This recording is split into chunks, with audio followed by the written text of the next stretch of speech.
If you're listening, you know who you are. I was at an event yesterday in Singapore, which took place in a golf club. It wasn't a golf game because I don't play golf. And one of the recurring themes at that event, but also in so many countries, is how some don't have enough land for solar farms, or how solar is a threat to farmland. And that golf club reminded me of an analysis I'd seen to the effect that in the UK, the entire space taken up by solar power is less than half the space taken up by golf courses. And that was intriguing. So I did a mini deep dive. And what I found out is that that statement applies pretty much everywhere in the world. The United States, for example, has over 10,000 square kilometers of golf courses. That's more than the size of the entire country of Lebanon. Japan, Canada, the UK, Australia, Germany, France, Korea, Sweden, Scotland, and of course Singapore. All of them have vastly more space taken up by golf courses than by solar. And without wanting to spend too much time on this, because it's not the topic of today's podcast, just consider what I just said for a moment. Solar is not a threat to farmland and coexists with it perfectly fine. As a matter of fact, agrivoltaic solar is the future of solar, and that future is right now. In addition, solar power provides a far more equitable and fair service to society than do golf courses. And so, on that note, I decided that I'm going to tame my anger in this episode because it's almost Christmas. And instead, what I'm going to do is take you through my curated top 10 positive climate actions in 2022. Welcome to episode 68 of the Angry Clean Energy Guy with me, Asad Razzouk. I am so happy you're here. And while you're here, you may want to take a look at my book, Saving the Planet Without the Bullshit. Its global publication date was 1 December. And if you like this podcast, I think you are just going to love the book. And so, welcome once again to episode 68 of the Angry Clean Energy Guy with me, Asad Razzouk. I am so happy you're here. Thank you.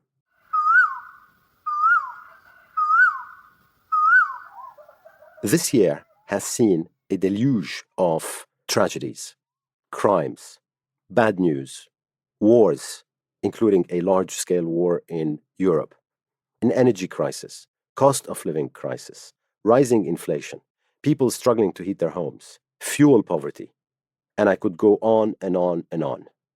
However, this year has also seen a deluge of positive climate actions.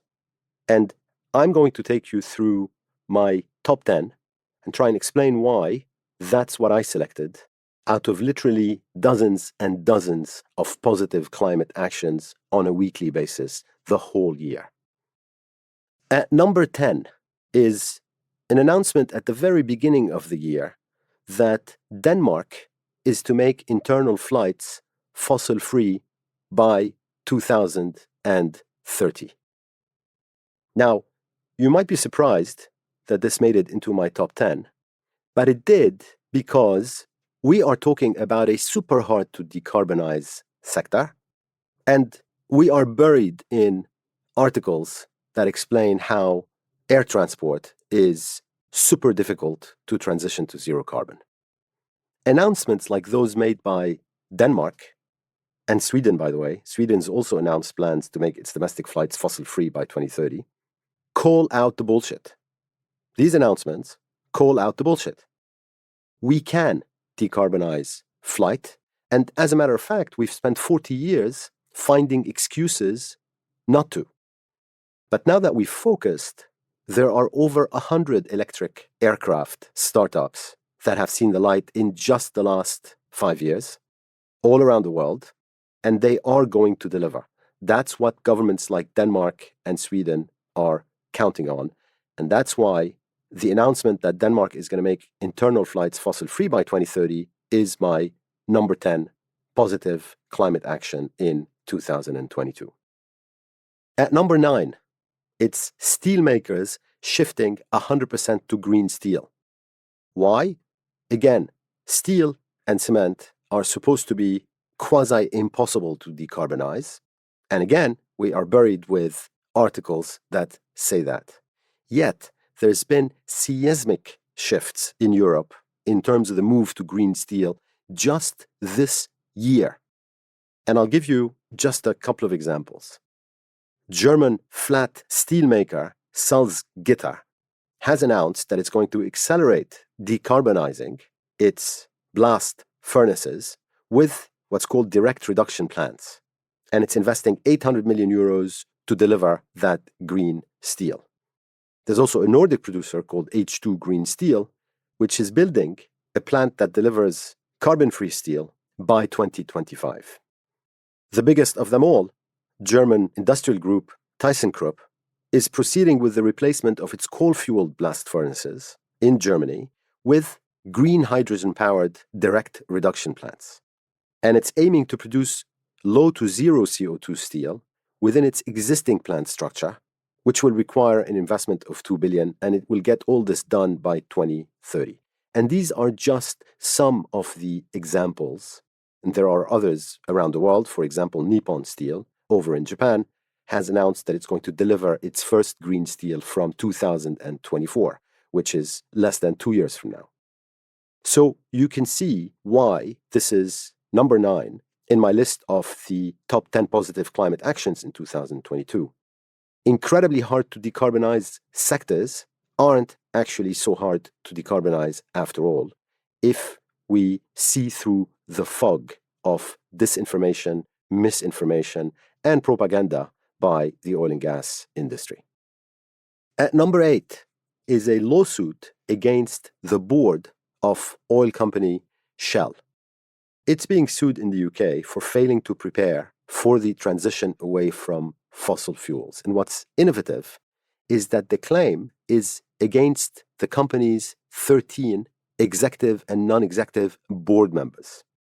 And it's the first ever attempt at holding a company's board of directors personally liable for failing to properly prepare for the net zero transition. And this has made it at number 8 because it's a very innovative lawsuit and it potentially takes us to more promising results in terms of climate action. Because if directors think that they might be held personally liable for climate inaction, or even worse, environmental destruction, then they will scrutinize what the businesses where they're sitting on the board are doing in reality to deliver net zero, or even better, zero emissions plans as soon as possible. And this lawsuit is part of a much larger trend. There were 1,550 climate lawsuits worldwide last year. 1,550. They're all seeking to hold power to account, and that's governments and polluters. And no continent has been spared. Climate lawsuits are everywhere in Latin America, in Asia, in Africa, in Europe, in the United States, in Australia. And this dramatic development of actually going after directors in their personal capacity is so innovative that it's my number 8 positive climate action in 2022. Number 7 is the demise of the Energy Charter Treaty. Now, I had an entire podcast on this, the Energy Charter Treaty. It's episode 55 of the Angry Clean Energy Guy. And it was because the Energy Charter Treaty is a little-known, secretive, stealthy tool undermining climate action and driving billions to big oil while locking in global heating of 2 degrees or worse. That episode 55 is all the way back from November 2021. It's just 22 minutes, but it will tell you everything you need to know about the Energy Charter Treaty. And what happened in 2022 is that countries started taking unilateral action to exit that treaty. Netherlands exited, then Spain exited, Poland exited, then France exited, and Germany finally joined them in November. And because the Energy Charter Treaty is a legal structure, it's a powerful legal structure, as a matter of fact, designed to addict us to fossil fuels. It's a climate killer and has to go. And now it's almost gone. And that's why the demise of the Energy Charter Treaty is my number 7 positive climate action in 2022. Number 6 is the continuing acceleration of renewables deployment worldwide. We need renewable energy to bend the curve on emissions and to make sure that we do not exceed heating levels that would literally make the planet uninhabitable for us. And what we really need is a vast acceleration of the deployment of renewable energy. It basically has to go up 4 times per year from where it's now in order to limit warming to 2 degrees over pre-industrial times. And that's why the fact that global renewables investments are up somewhere between 10 and 20% this year versus last year is number 6 on my top 10 positive climate actions in 2022. Number 5 are bans on the sale of new petrol cars announced this year. These are critical because they take away a major plank of demand for oil around the world. And 2022 was very positive from that perspective because the European Union voted to ban the sale of new petrol cars, as did California, Washington State, and New York State, and as did Hainan, for example, in China, and many others. Expect a lot more of this next year, and definitely expect further acceleration in the deployment of electric cars and electric trucks and electric scooters and electric bicycles pretty much everywhere around the world. And that dent in future demand for oil, which we are beginning to see already in the car sector, is why bans on the sale of new petrol cars are number 5 in my top 10 positive climate actions in 2022. Number 4 is Germany. Germany is today in a place that was literally unimaginable a year ago from the perspective of climate action. Because after years of dragging its feet on decarbonization, Russia's war on Ukraine was such a shock to the system, such a reminder of how destructive fossil fuel-based dependencies are, that Germany was jolted into action. And I've lost track, frankly, of everything that they did this year in that regard. So I'll just give you some examples. They announced that they're going 100% renewables by 2035. I mean, that would be a massive transformation of the German economy, that alone. They then earmarked 200 billion euros to fund a green transformation. They removed impediments to a more rapid deployment of renewable energy. They killed the Nord Stream 2 gas pipeline. And they did much more. And the importance of Germany in the global economy and the slew of climate action that it's taken this year is the reason why Germany is number 4 in my top 10 positive climate actions in 2022. At number 3 are the voters, and specifically the voters in Australia, the voters in France, the voters in the United States, and the voters in Brazil. Time after time this year, voters, when called upon, went to the polls and voted for climate action. They did that in Australia by removing from power a notoriously fossil fuel biased government. They did that in France by re-electing President Macron. They did that in the United States by allowing the Democratic Party to hold the Senate and by limiting losses in the House. And they did that in Brazil by electing President Luiz Inácio Lula da Silva and therefore giving the Amazon a fighting chance after a deliberate campaign of Amazon destruction, literally, by former President Bolsonaro.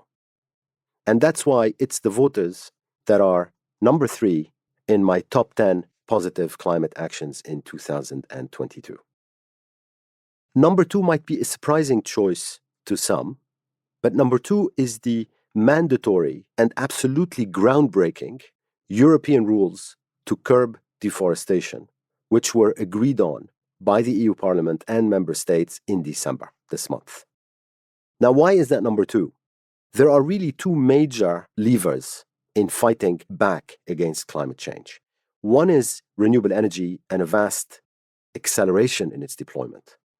But the other one, which is critical, is stopping and reversing deforestation. There's hardly anything going on around the world in terms of reversing deforestation that matters. There's hardly anything that makes people that look away at deforestation responsible for that. And the Europeans are the first to do something about it. And what they did is that they're bringing a new law to ensure that a set of key goods sold in the European Union can no longer contribute to deforestation. And these are the products that are primary drivers in deforestation. And so what the Europeans have done is force companies to conduct strict due diligence if they import into the European Union or export from it palm oil, cattle, soy, coffee, cocoa, timber, and rubber, as well as derived products like beef or furniture or chocolate. And they chose these commodities because of a thorough impact assessment, which identified them as the main driver of deforestation, because of the greed of some of the bad actors in the agricultural industry where deforestation occurs, Brazil, for example. And so now, companies in Europe and traders will have to prove that the products are both deforestation-free and compliant with all relevant applicable laws in force in the country of production. So the onus actually is on businesses to do something. Otherwise, businesses will face very steep and severe penalties. And this is great because it will wake up all these board members at all these businesses that were basically bringing in these goods, indirectly encouraging deforestation and paying no attention to the destruction that they were leaving in their wake. And that is why the EU Parliament and member states agreeing to set mandatory rules to curb deforestation is number 2 in my top 10 positive climate actions in 2022. It's its global nature and its global impact that gets it to that number 2 ranking. And my number 1 positive climate action in 2022 is the Inflation Reduction Act and the CHIPS Act laws in the United States. Why? Well, the Inflation Reduction Act alone, at $369 billion minimum in terms of investment, is the single largest investment in climate action in US history, or frankly, any history. I mean, that's the GDP of Norway or Nigeria going into incentivizing energy companies and public utilities to produce more solar, more wind, more green hydrogen, and to encourage manufacturers to make more renewable energy equipment. And critically, to encourage citizens to buy more electric vehicles and to electrify their homes. And that's just the Inflation Reduction Act. The CHIPS Act, which is another major piece of legislation enacted in the United States this year, directs an extra $70 billion on top of the $369 billion from the Inflation Reduction Act to clean tech and to accelerating the growth of zero-carbon industries in the United States, and frankly, not just in the United States, because what the United States does has global consequences. The Inflation Reduction Act and the CHIPS Act are such a massive victory for the climate that they really had no competition as number 1 on my top 10 positive climate actions in 2022. I mean, their scale and impact are breathtaking.